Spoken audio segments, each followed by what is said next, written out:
Welcome, Black Hollywood Live fans. On today's Fit Club, we talk Chili's, fast food, and food labels with Oprah's favorite things, Matt Revage, Doug Amber, and Chef Des. Stay tuned for more. You're tuned into Black Hollywood Live, the world's first digital broadcast network devoted entirely to urban entertainment and pop culture. Tune in right now. Welcome, Fit Clubbers. We are back. We got a special show, guys. My name is Shaka Smith, as always, but I've got a whole new panel here, guys. I'm without a co-host today, but we got Chef Des, we got Matt Revage, and we got Doug Amber. This is a vegan chef. How many years have you been a vegan chef?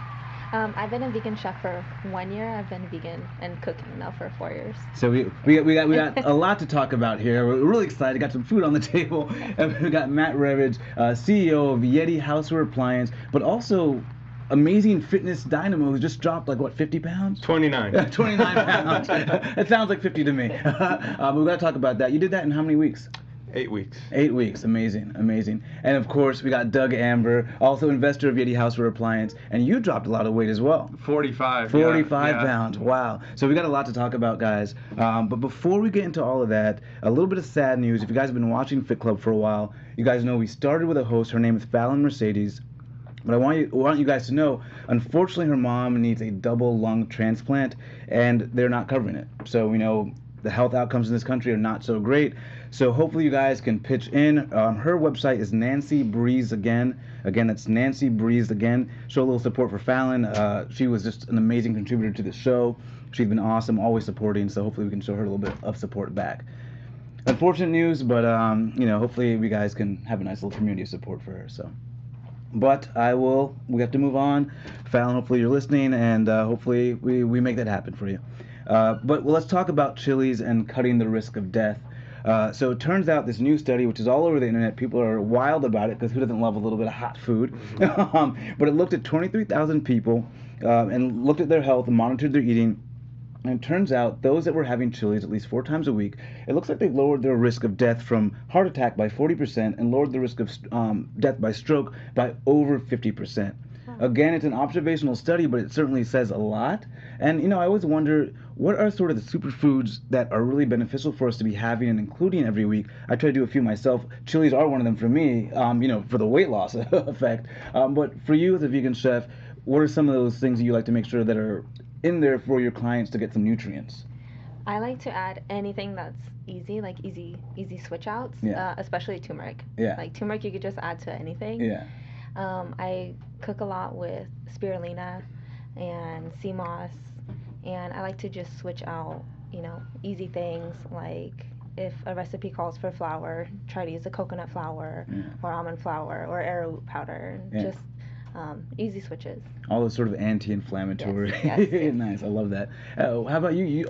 And when you dropped all that weight, was there anything you relied on? Was there something that you said, oh, wait, this is working better than something else, So my go-to food was ground turkey, salmon, shrimp, in the mornings, eggs, and steel-cut oats. Yeah.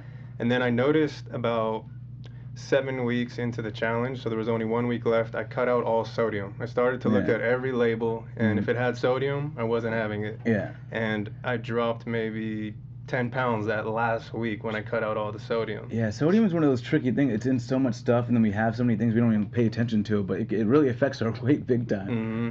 And then how about you? You lost 49 pounds? 45 pounds. Yeah, I don't want to exaggerate. But no, what I did I thought was nothing short of miraculous in that I followed a vegan diet, and then within 120 days, it was just melted off. Yeah. My go-to was steel-cut oats. I made it in the Yeti pressure cooker. It takes about 6 minutes and just home runs. Easy, filled me up for the rest of the day. And, not hard. Hard. What sparked, for both of you, what sparked that, I'm going to lose this weight right now? Like you said, I'm going to take 8 weeks, I'm going to do this challenge, but, how did you get to that point where you're like, I'm going to do this right now?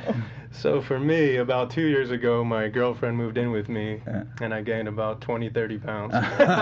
Comfort weight, yeah. Yes, and then I signed up for this gym at 45, and they had an 8-week challenge. I said, this is it. I got to lose this weight. I've had it too long. And I figured I might as well use my Yeti appliances to cook all my meals and meal prep during the 8-week challenge. Yeah. So I followed along their nutrition app they have, but instead of cooking in a microwave or an oven, I cooked it in our air fryer and our pressure cooker. and worked out every day consistently, and the weight just started to fly off. Nice. And did you have group workouts? Group workouts. Okay. They're kind of like CrossFit, high intensity interval workouts. Men, women, people of all ages. Yeah.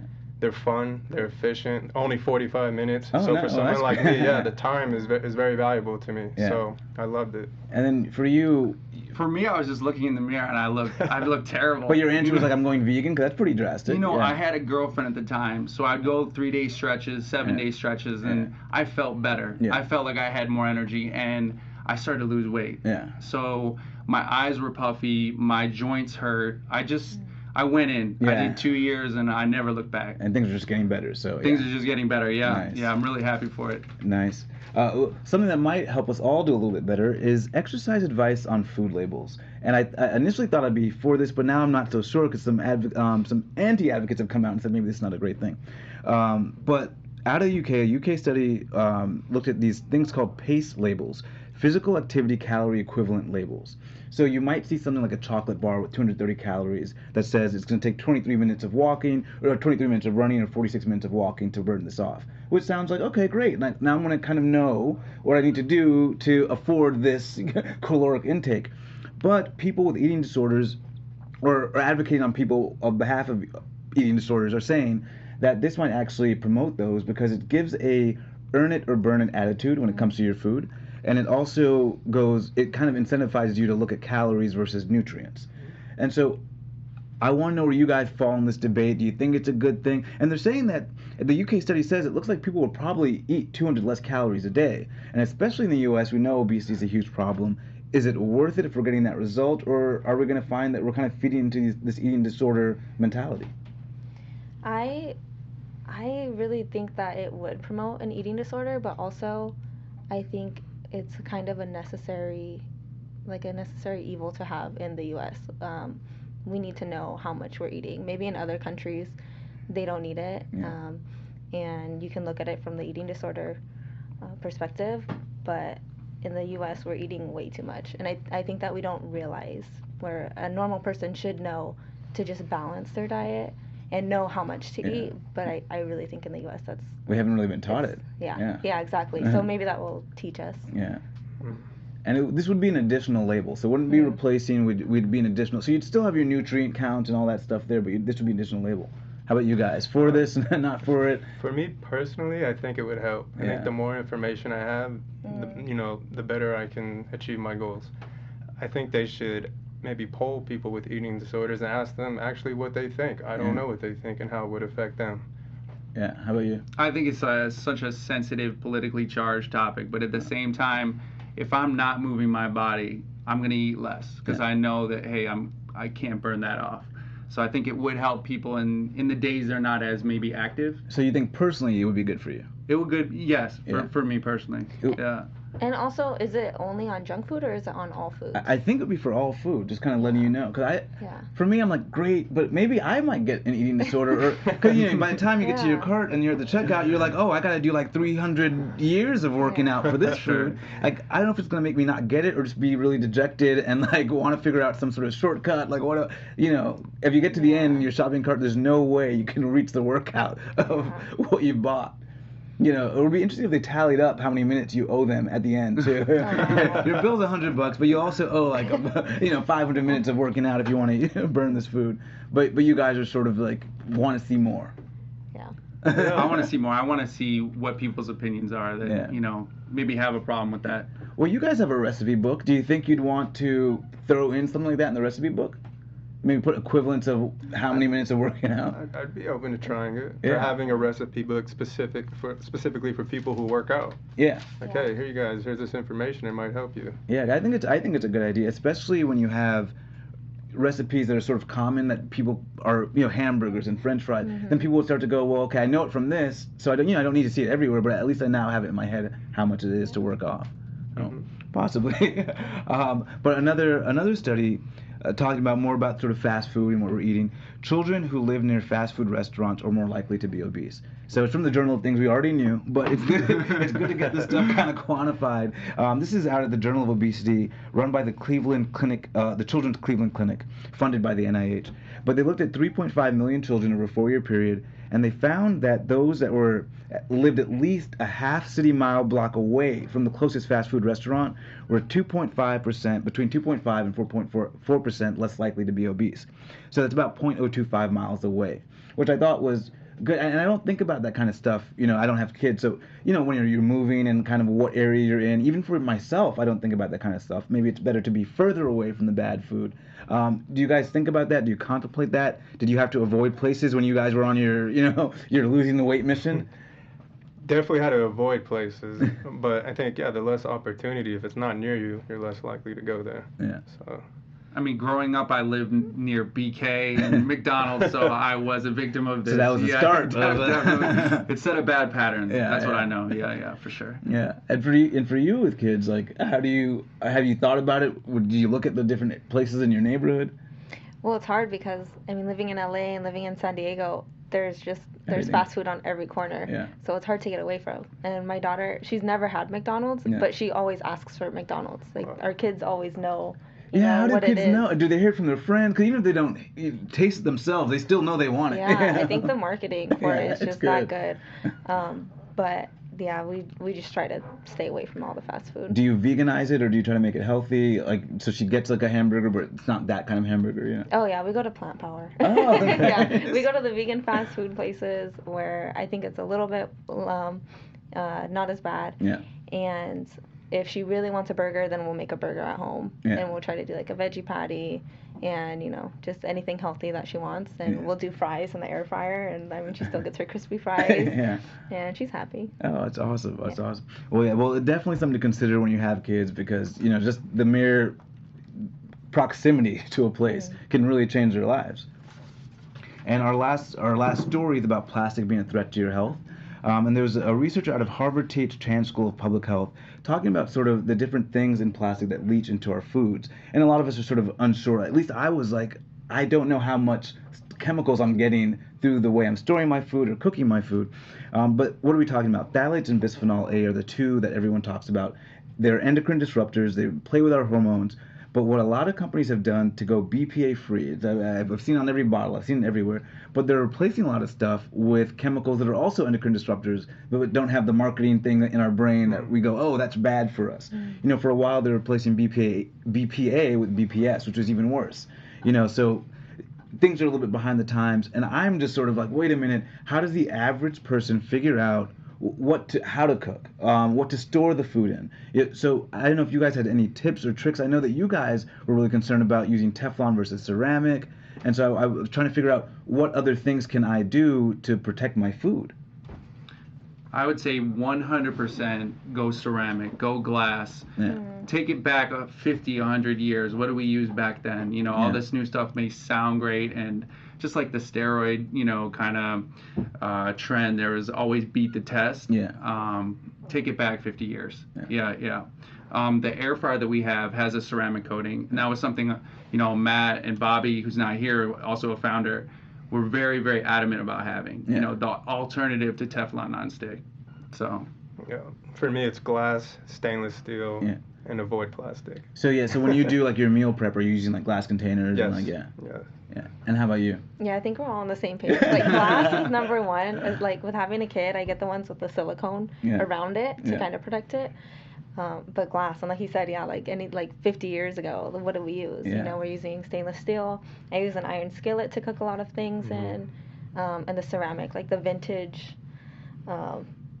cooking dishes that we used to use, those are really good too. Yeah, I'm totally switching it up, because when I read that they were replacing the harmful stuff with stuff that's even more harmful, and it just like blows my mind. Yeah. It's crazy that we have to deal with this as consumers, and here I am, like the host of a fitness show, so I get to read this stuff, but the average consumer misses out on so much of this stuff as well too. So I don't know. It's a dangerous world we're living in. But what I am excited about is a little bit of food. I wanted to do like a little bit of holiday thing that you could make at home that was simple and easy. And you got a nice vegan recipe, this vegan pie that I think came from your recipe book. Yes. So, but we don't know how long to work out to run it off. But yeah, tell us a little bit what you did here. Okay, so I did use this recipe from the book. I switched up a few things. I like to do, like I said, like easy switches.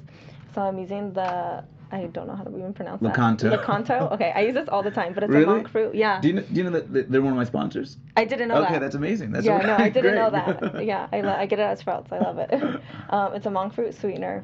I like to use the golden one. And so I'll use this. It's 0 calories. What is it? 0 glycemic. And so I switched that out instead of just regular sugar. I think the recipe calls for peaches, but I did apples because those are more in season right now for the holidays. Instead of cornstarch, you can use arrowroot powder. Nice. I think that's all I switched out. I did use like a gluten-free pie crust as well. Oh, wow. Yeah, okay. and I really wanted to try that out in the air fryer, and it worked so good. Nice. Yeah. Perfect. My daughter ate like 2 of those. She has a lot of working out she's going to have to do. How long did it take in the air fryer? Only 12 minutes. What? Yeah. Where, if you think about it, in the oven, that would have taken, you would have had to wait for your oven to preheat, and then probably like 25 minutes in the oven, and then it has a really nice like crispiness to it, which I don't think you would have gotten in the oven either. Oh, that's well. I'm probably eating that later. Yeah. So, and so what I kind of forgot to mention this, but mentioned at the top. But Matt, Doug, they just got listed on Oprah's favorite things for their pressure cooker, and they have this whole appliance line. I met them right before this announcement came out, and I was super excited about their appliances, and amazing to know that Oprah is also excited about their appliances. I want to find out how was that process? Was the anticipation? Were you nervous? How did that go? We were nervous. We were excited. We submitted the pressure cooker to a representative from her team about 2 months before the list came out, and they had to try it, use it, and we got a text about, I'd say, a month in saying, "I just made the best tasting chicken ever." And we were like, "Yes." And they're like, "It's so tender. This thing is amazing." Blah, blah, blah. And we knew we were in. Oh, nice, nice. Yeah. And so, with the fitness aspect of like the air fryer and things like that, how have you incorporated that for your food? Because I love that she was able to make this and it was quick and simple and easy. The air fryer, I keep it simple. Yeah. Put a breast of chicken in, turn it on for 10 minutes at 400 degrees, take it out, little lemon, salt and pepper, that's it. That's it. Keep it simple. And did you send them the air fryer? Because the air fryer is amazing. I didn't send them the air fryer. Next year we'll get to that, don't worry. I was like one thing at a time. And how about you? How have you been using this for your healthy meals as well? I would say it just as a time saver, and Des has cut her time in half. For me, I'm a busy guy. Efficiency is everything.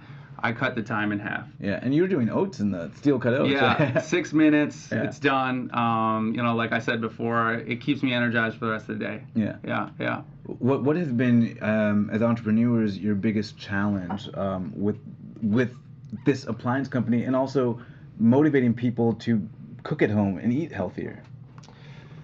The biggest challenge? Yeah.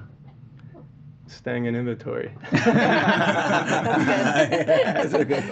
I mean, I would, jump in and say this. Just as the microwave and the toaster oven are now in everybody's homes, I feel like the pressure cooker and the air fryer are that next generation. And also, it's the healthier alternative. The microwave is garbage to me. It changes the food. It's bad for you. Yeah. So this is the alternative to that. And you're not losing out, Yeah. Yeah, I would say when I started this business, everybody knew what a microwave and a toaster was. Yeah. Everyone had one. Maybe 2 out of 10 people knew what an electric pressure cooker was and what an air fryer was. Now, 8 out of 10 people know what an electric pressure cooker and an air fryer is. The microwave and the toaster, they're going to be replaced. This is the evolution of the kitchen appliance industry. Yeah. So, in my opinion, everybody will have at least one of these 2 products in their kitchen within the next 5 years. Yeah, no, I agree, because I've seen the trend, and it's not even just a trend, it's just a better product. The air fryer is a better thing. It's a better device. It's healthier, more versatile. Yeah.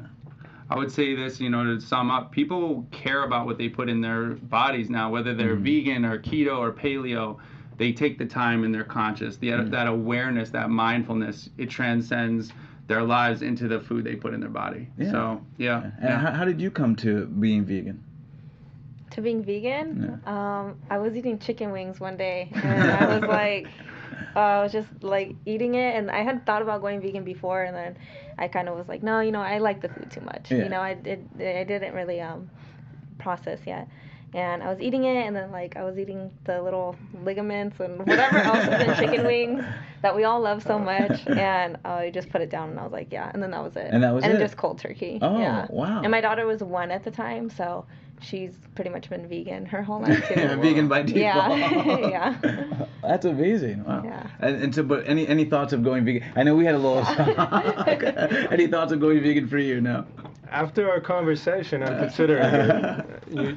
You told me about the benefits, and to take care of my future. Maybe I'll become a vegan now, so I'm healthier, have better skin, better hair in the future, internally be more healthier. But I'll let you know tomorrow. Yeah, how do I feel about it tomorrow? What has been your biggest challenge as a vegan cook and cooking for non-vegans? I don't cook for non-vegans. I mean, I do, but what I do is I don't cook food that's not vegan. So, No, I'm saying, how do you cook for them, or what's the challenge in making them something that they'll still like? My staple is making people nostalgic food. Mm-hmm. So I love making mac and cheese. I make a really good vegan mac and cheese. I love making tacos, arroz con leche, which is like a rice pudding that everyone grew up eating. And I make it vegan, and people will eat my food, or they'll say like, "Oh no, I can't eat that because I can't have dairy." Yeah, I'm like, no, guess like what? it's all vegan. Yeah. That's awesome. Yeah. And I'm gonna do a little thing with you guys. It's called Fit Club 5. So I'm gonna ask you 5 rapid fire questions, and we're gonna get the first thing on your mind. So here we go, guys. We'll go around like this. Last person you texted. Matt.